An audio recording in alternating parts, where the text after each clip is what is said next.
বন্ধুরা, আপনারা কি জানেন বর্তমানে তথ্য প্রযুক্তির উন্নয়নের সাথে তাল মিলিয়ে সময়ে সময়ে অপরাধের ধরন এবং অপরাধীদের অপরাধ সংগঠনের পদ্ধতিতেও এসেছে নতুনত্ব। এখন অপরাধগুলো কেবল আর অ্যাকচুয়াল লাইফেই সীমাবদ্ধ নেই, বরং ভার্চুয়াল লাইফেও এর প্রভাব অসহনীয় পর্যায়ে এসে ঠেকেছে। ডিজিটাল ডিভাইস ব্যবহার করে Facebook, Instagram, imo, TikTok, Telegram সহ নানান ডিজিটাল সোশ্যাল প্ল্যাটফর্মের মাধ্যমে আমরা সেকেন্ডেই আমাদের ফ্রেন্ড লিস্ট বা বন্ধু তালিকায় যুক্ত করে নিচ্ছি পরিচিত ও অপরিচিত নানান মানুষকে, এবং সেই সাথে সাথে আমরা ডিজিটাল প্রতারণা বা সাইবার অ্যাটাকেরও শিকার হচ্ছি।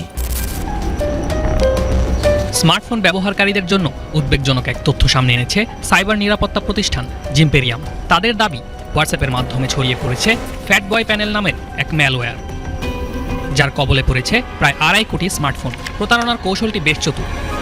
সরকারি কর্মকর্তা বা ব্যাংক প্রতিনিধির ভুয়া পরিচয়ে হোয়াটসঅ্যাপে পাঠানো হয় একটি লিঙ্ক, আর লিঙ্কে ক্লিক করলেই ডাউনলোড হয়ে যায় একটি ফাইল, আর সেটি খুলে দেয় ম্যালওয়্যার প্রবেশের দরজা। একবার ফোনে প্রবেশ করলেই নিয়ন্ত্রণ নিয়ে নেয় পুরো ডিভাইসের, হাতিয়ে নেয় ওয়ান টাইম পাসওয়ার্ড বা ওটিপি, এমনকি ব্যবহারকারীর অজান্তেই শুরু করে আর্থিক লেনদেন। জিম্পেরিয়ামের ভাষ্য, ম্যালওয়্যারটি ইনস্টল হওয়ার সঙ্গে সঙ্গেই নিজের অস্তিত্ব আড়াল করে ফেলে, এমনকি ব্যবহারকারী যেন কোনো সন্দেহ না করে সেজন্য এটি গুগল প্লে প্রোটেক্ট সেবাও বন্ধ করে দেয়। একই সঙ্গে এটি একটি কমান্ড অ্যান্ড কন্ট্রোল সেন্টারের সঙ্গে যুক্ত থাকে, যার মধ্য দিয়ে অপরাধীরা দূর থেকে স্মার্টফোনগুলোর নিয়ন্ত্রণ নিয়ে নেয়।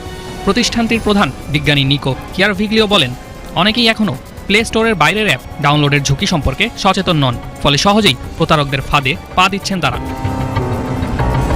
সাইবার নিরাপত্তা বিশেষজ্ঞদের পরামর্শ, অপরিচিত কোনো লিঙ্ক থেকে অ্যাপ এবং এপিকে ফাইল ডাউনলোড থেকে দূরে থাকতে হবে। সবসময় গুগল প্লে প্রোটেক্ট চালু রাখা, অপ্রয়োজনীয় অ্যাপের অনুমতি সীমিত করা এবং ফোনে থাকা অ্যাপগুলোর তথ্য ব্যবহারের অনুমতি নিয়মিত যাচাই করাই হতে পারে নিরাপদ থাকার সবচেয়ে কার্যকর উপায়।